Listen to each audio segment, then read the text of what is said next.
Craig, this certainly got my attention when I saw the name of this article. Has Christian apologetics failed?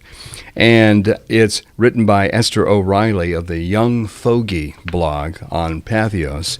Let me go ahead and just give a spoiler here, and that is no, she says, but she thinks that it's misdefined quite often, and it's misconstrued to be something that it's not, and so on. This article has got a big picture of you and a big picture of Jordan Peterson. What I have noticed and what she talks about here is that a lot of people say, well, look at this. A Christian apologetic seems to be failing because two non-Christians these days are being used to bring people back into the fold or bringing people to Christ. A young Jewish man, Ben Shapiro, and Jordan Peterson, So what gives? Why is it that they're having all this success and actually pointing people to Christianity? That's what's so strange about it, Bill. And I have kind of noticed that phenomenon. It's almost like it's an incidental thing that it's gotten young men in particular, yes, the two of these guys, interested in spiritual things, interested in God, actually coming to Christ, some of them. And but both Jordan Peterson and Ben Shapiro use reason and logic, which is part and parcel of apologetics. So I don't know what the beef is here, right off the bat. It is interesting to see how effective these folks are in reaching out to non-believers. It seems like perhaps non-believers are put off by people like myself who are Christian apologists and perhaps therefore biased, and they like the kind of open, exploratory approach of a Jordan Peterson better, perhaps. But I would distinguish, I think, Kevin, in this regard, between apologetics and evangelism. As I've explained in my book, Reasonable Faith, I think that apologetics is primarily a theoretical discipline. It's like physics or chemistry or history. It's a theoretical discipline that seeks to answer the question, what is the rational justification for Christian truth claims? By contrast, evangelism is the attempt to persuasively present the gospel so as to draw people into a relationship with Christ. And evangelism will use and draw upon apologetics in presenting and defending the gospel, but it's not the same thing as apologetics. Apologetics is a theoretical discipline. Evangelism is a practical form of outreach or ministry. So the fact that people like Ben Shapiro and Jordan Peterson are more effective in drawing people toward Christ or the kingdom isn't a failure of the theoretical discipline, apologetics. If anything, it would be a failure of the practical discipline, evangelism. Namely, we're not doing our evangelism as effectively. We need to adopt, perhaps, a more invitational and exploratory approach like Jordan Peterson than a preaching and dogmatic approach. Well, and again, as she points out in this article, that is also a matter of personality and style and things like that. And Bill, it's very humble of you to say that people would, they would bypass you and somebody like you because you're supposed to represent Christianity and so on. When Ben Shapiro has had you on his show and you've shared the podium, the platform with Jordan Peterson. Yes, I have. And so there's the influx of Christian influence between of these two people who are having this influence. The odd thing, though, I find, Kevin, is that some people do find Jordan Peterson's approach more persuasive than the approach that I take, which is to give arguments and evidence in support of the truth of the Christian worldview. I I don't understand this, frankly. I have to admit I'm mystified. Why is it that Jordan Peterson telling young men to sit up straight and make their bed in the morning is something that's so appealing and arresting to them? It gives them, I guess, a sense of confidence and maleness that perhaps eventually leads them in the direction of Christian faith. But it seems to me at the end of the day, there's just no substance for asking the question, but is it true? Yeah, that's true. And there's something very disarming about, his most popular videos, he's disheveled, rumpled, he hadn't had any sleep, and he looks like he's about to fall over. And he's just got this approach that only he can do because he's just kind of being himself. And that somehow provides a vehicle to get some of the truth of what he's saying in. But you wouldn't need to do that, Bill. Well, I hope not, because I don't think that's I not could. You. It's not you. No, it's not me. That would be inauthentic. I feel that I'm just as authentic as Jordan Peterson, frankly, but we're different people. That's right. I'm not depressed in the way he struggles deeply with depression. Mm-hmm. I am blessed by the Lord with a very sanguine personality, mm-hmm. so I'm just never depressed. And so I am upbeat.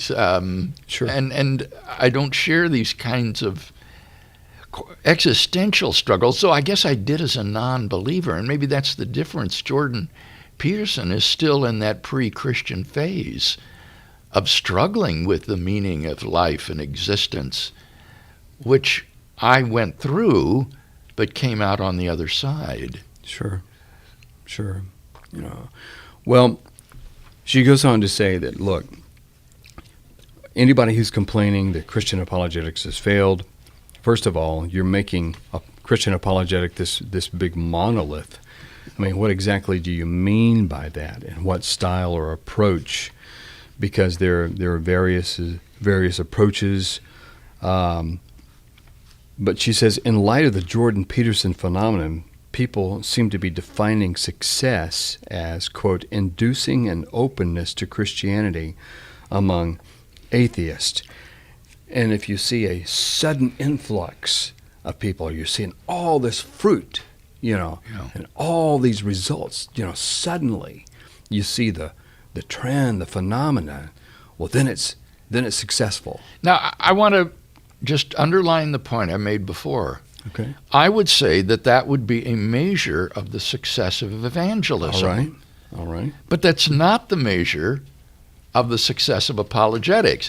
If apologetics is a theoretical discipline, the measure of the success of apologetics would be the formulation and defense of sound arguments for the existence of God and his decisive self-revelation in Jesus.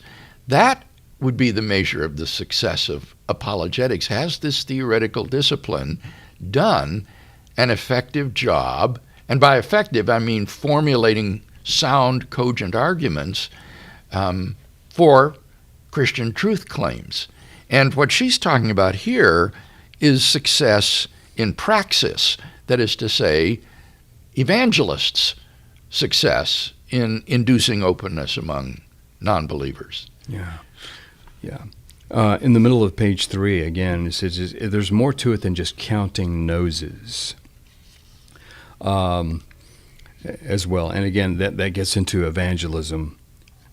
But how do we know how many people have stayed in the church or who have come to faith in Christ because their neighbor shared with them in evangelism and were there with some apologetics that helped that person come to faith in Christ? I mean, absolutely. It has a tremendous effect in the lives of Christians. In my published work, I've named 3 applications of apologetics, or 3 reasons that the study of apologetics is important for Christians in Western society. The first one is shaping Western culture. It's really important that we maintain a cultural milieu in which the gospel can still be heard as an intellectually viable option. The second one would be the one that she's talking about here, namely winning unbelievers to Christ. Apologetics can be used in evangelism as a means of winning people. And then the third one would be strengthening believers. Apologetics can be a way of helping believers to deal with doubts, questions, and struggles that they have. And so, as she says, we shouldn't underestimate that third area of application, because it is hugely important that we do all we can to prevent defections from the Christian faith. Sure.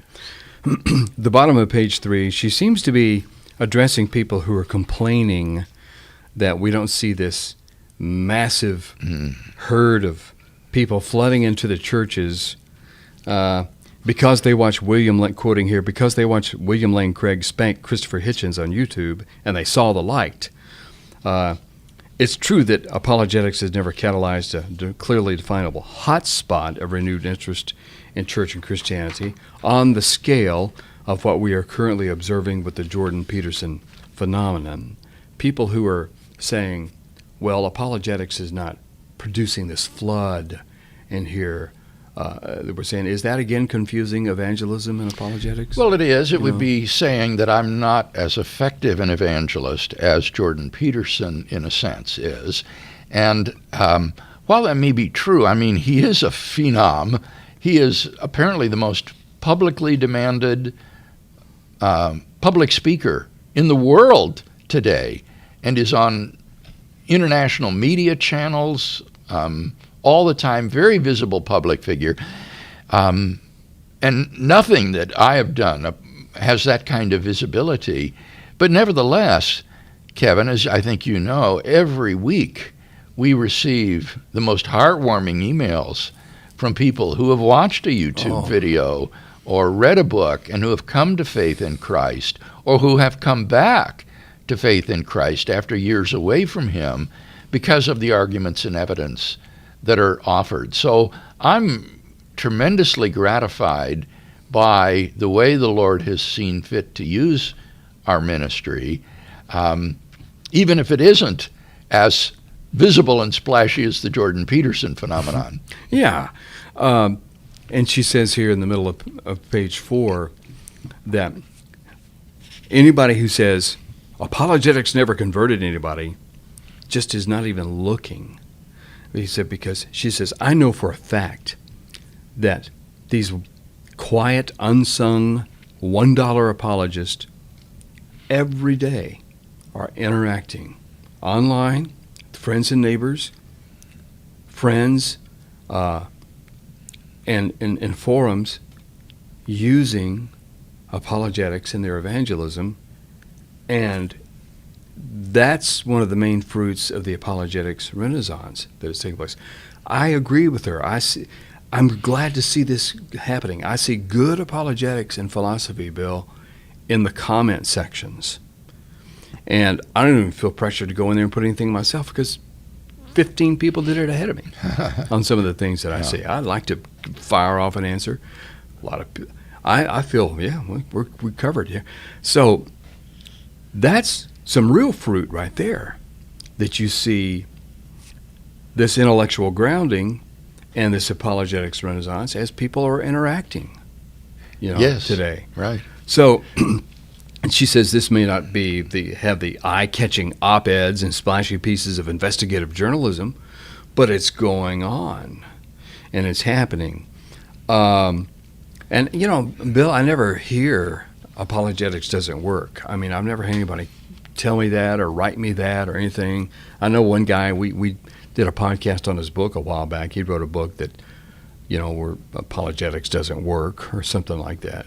It was an apologetic against apologetics, the whole thing. But other than that, I see people just electrified in their faith and their walk. I do too. I see Christians strengthened and encouraged in their faith, and then also we see these non-believers coming to faith in Christ because they've heard a robust defense of the truth of the Christian faith. Okay. She says in the middle of page 5, kind of brings it back to you, Bill. She says, all of that being said, there's still people, some of whom walked away from the church and are now fans of Jordan Peterson, who will say, quote, William Lane Craig didn't do it for me. And he is a formidable debater, no question, but not everyone has walked away convinced. Why not? And then she answers and says, well, let's be honest. It's ridiculously easy to generate a long list of objections to Christianity. It takes ignorance 10 seconds to ask a question that requires careful scholarship 10 pages to answer carefully. Some will automatically take such thoroughness as a sign that the lady doth protest too much. Of course, a brief response will be waved away as embarrassingly insufficient. For some skeptics, this truly is a heads I win, tails you lose affair. What she says is that people who have a platform like William Lane Craig, like yourself, can't get to everybody. They can't come over and have coffee with you. You can't do that, Bill. You can't spread yourself that thin. You can only do that on occasion. And so when you have doubts, get with some trusted friends, get with your church community and things like that, rather than depend on the big speakers to be that for you. Well, I couldn't agree more, Kevin. I think that's absolutely right. I often get messages through the Facebook page or other social media asking for my pastoral advice on something. And I often will tell these people, you need to speak to someone in person about this, a trusted pastor or a trusted Christian friend, because these are not the sort of things that are going to be solved through interaction on social media. Yeah. You might want to clear up at the bottom of page 5 because there seems to be this belief, Bill, that you adopt a minimalist approach. She says that the fact that apologists like Craig deliberately adopt a minimalist approach doesn't always aid matters here. I'm not sure what she means by that because you don't do the minimal facts thing. You're going to have to be brief in a debate setting, but I'm not sure if you can be labeled by that. I suspect that what she means here is that I tend to adopt a case for what C.S. Lewis called mere Christianity that requires that you prove the existence of God and God's decisive self-revelation in Jesus. And I think that if you've got those two things in hand, then you should become a Christian. And you don't need to know that the Bible is inspired or inerrant or all of these other sorts of doctrines. If you believe that God exists and he's revealed himself decisively in Jesus and has shown this by raising him from the dead, that's sufficient for a Christian commitment. So it's minimalist in that sense, but I'm surprised when she goes on to say that people like Bart Ehrman require a broader set of tools than many apologists have in their toolkit to refute fully. And so I take it that what she means there is Ehrman's attacks upon the reliability of the Gospels and the manuscript evidence of the New Testament and so forth requires a more fulsome response. Well, I do think that in order to answer those arguments, you need a fuller response, but you do not need to answer those arguments in order to justify becoming a Christian. And that's the point that I want to make.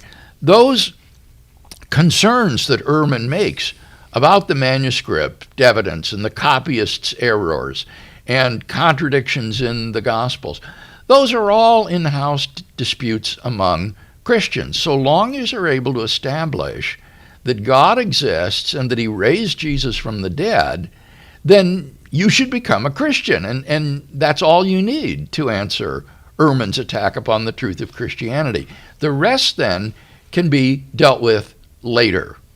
Finally, Bill, she relates the story of a young man that she calls Jay.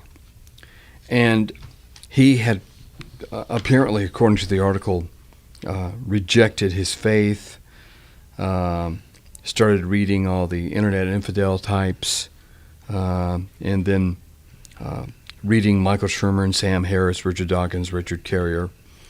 Had this new commitment to reason and logic and everything, and started arguing for atheism. And then she writes, quoting, "It was around this time that he found Peterson's appearance with William Lane Craig in a dialogue titled, 'Is There Meaning to Life?' He had written Craig off before, quoting, mostly because he was a Christian fundamentalist who soundly defeated every secular opponent he faced, which was pretty annoying," unquote. But now he listened with fresh ears. Craig's comments didn't have Peterson's drive and unpolished passion, but they made sense. They felt grounded. Yeah, I have heard this again and again, Kevin, that people who have written me off at first and dismissed me, then after some time and different things in their life have changed, come back again to look at it a second time, and they do hear it with fresh ears. It's as though they're hearing it now, really, for the first time, because they're no longer so dismissive and having their ears plugged. And so it's really gratifying, I think, to see that Jordan Peterson helped to awaken this fellow to his need, to point him in the direction. But then, when he looked at the dialogue again, he could hear it with fresh ears, and the arguments began to make sense. That's really gratifying.